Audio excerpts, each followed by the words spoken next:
নমস্কাৰ বন্ধুসকল, মই হাতীমে আজি আকৌ পুনৰ আপোনালোকৰ মাজলৈ পানীলাও খেতিৰ ভিডিঅ' এটা লৈ উপস্থিত হ'লোহি।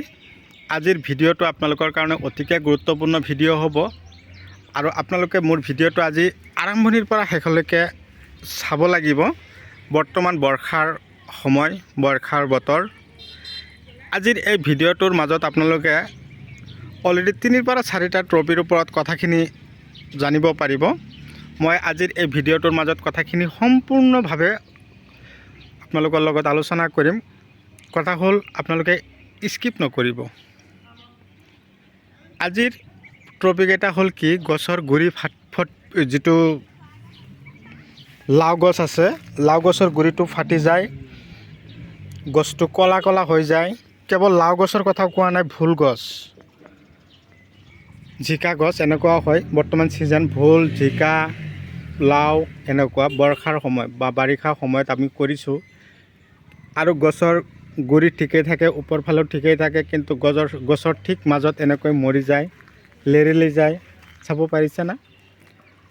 তাৰ লগতে গছত কেৱল মতা ফুল ফুলি থাকে, মাইকী ফুল নুফুলে। গছৰ আগটো বেছি বেছি দৌৰি থাকে, কিন্তু ব্ৰাঞ্চ নোলায়। যদিও ব্ৰাঞ্চ দুটা এটা মাৰিছে, তাত ফলন নালাগে। তো আজিৰ এই ভিডিঅ'টোৰ মাজত এই টপিক এটা লৈ আলোচনা কৰিম। আপোনালোকে যদি মোৰ চেনেলৰ নতুন ভিউৱাৰ্ছ হিচাপে আছে, তেনেহ'লে মোৰ চেনেলটো ছাবস্ক্ৰাইব কৰি দিব আৰু কাষত থকা বেল ঘণ্টিটো লাহেকৈ বজাই দি আপোনালোকে মোক আগুৱাই যোৱাত সহায় কৰিব। তো বন্ধুসকল, আপোনালোকৰ সহায় সহযোগিতা কামনা কৰিছোঁ। আপোনালোকৰ সহায়ৰ কাৰণে মই বহুতখিনি আগবাঢ়িব পাৰিছোঁ। তো আপোনালোকৰ আশীৰ্বাদ মোৰ লগত থাকিব, মোৰো আশীৰ্বাদ আপোনালোকৰ লগত থাকিব, মই সেয়া কামনা কৰিছোঁ। মোৰ এটাই উদ্দেশ্য, আপোনালোকে চবেই খেতি কৰি আগুৱাই যাব, আপোনালোকে চবেই লাখত টকা উপাৰ্জন কৰিব। যদি আপোনালোকে শিক্ষিত নিবনুৱা হৈ আছে মোৰ দৰে, তেনেহ'লে আপোনালোকে খেতিৰ ওপৰত অকণমান গুৰুত্ব দিলে আপোনালোকে ভাল এটা টকা উপাৰ্জন কৰিব পাৰিব। তো মূল কথালৈ আলোচনা কৰোঁ।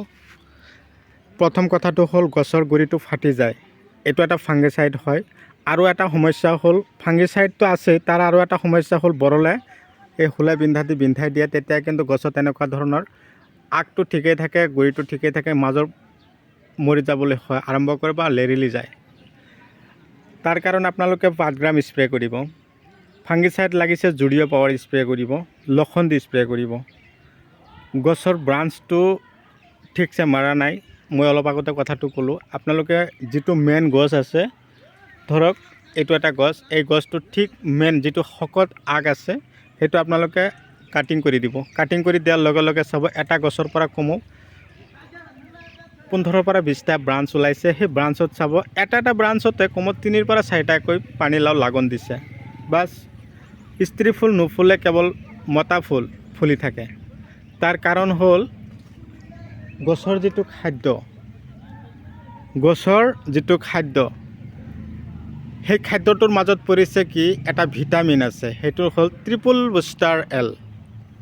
ট্ৰিপল বুষ্টাৰ এল মনত ৰাখিব, আপোনালোকে অকণমান কথাটোৰ ওপৰত গুৰুত্ব দিব।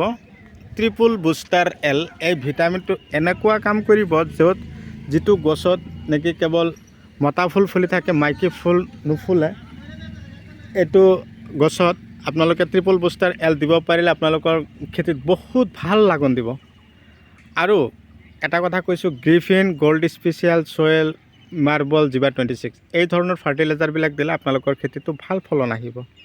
এতিয়া কথা হ'ল, স্ত্ৰী ফুল ফুলিল, আপোনালোকে ট্ৰিপল বুষ্টাৰ এল দিলে, আপোনালোকে আধা কিলো পিঁয়াজৰ ছাল ল'ব, 2টা লেবু ল'ব আৰু 2টা কলৰ ছাল ল'ব। ধুনীয়াকৈ কলৰ ছালবিলাক সৰু সৰুকৈ টুকুৰা কৰিব, পানীত ভিজাই ৰাখিব। 1 লিটাৰমান পানীত লেবুৰ ৰস 2টা পানীত চিপি দি দিব। পিঁয়াজৰ ছাল আধা কিলোৰ যিমান ওলাই চব পানীত দি দিয়ক, গোটেই ৰাতি ভিজি থাকিব দিয়ক। মৰ্ণিঙত আপোনালোকে গছত স্প্ৰে কৰি চাব, নতুন চমক এটা চাব পাৰিব। আপোনালোকৰ পানীলাও গছ যদি আছে, আপোনালোকে স্প্ৰে কৰি দিয়ক মৰ্ণিঙত। আৰু যদি মৰ্ণিঙত সময় পোৱা নাই, আবেলি সময়তে দিয়ক, আপোনালোকে নতুন চমক চাব। মই আৰু কথাটো ভাঙি নকওঁ, ইমান লাগন দিব, ইমানেই ফলন আহিব, আপোনালোকে চাব পাৰিব। যিটো খেতি আপোনালোকক দেখুৱাই আছোঁ, এইটো খেতিত কিন্তু গিৰিচিডৰ ৰাজশ্ৰী যিটো পানীলাও, সেইটো গুটি দিয়া হৈছিল। এই লাওটো বহুত ভাল লাগন দিয়ে। আপোনালোকে যদি পাৰে আপোনালোকে এতিয়াও কৰিব পাৰিব। বৰ্ষাকালীন সময়ৰ কাৰণে গিৰিচিডৰ ৰাজশ্ৰী আছে, গোৱাদাও কৰিব পাৰিব, দাদা কৰিব পাৰিব। এনেকুৱা ধৰণৰ খেতি কৰি আপোনালোকেও আগুৱাই যাব পাৰিব। তো বন্ধুসকল, ভিডিঅ' চাই কেনে পালে কমেণ্ট কৰিব। আজিলৈ এইখিনিতে সমাপ্ত মাৰিছোঁ। পৰৱৰ্তী ভিডিঅ'ত পুনৰাই লগ পাম। Bye bye.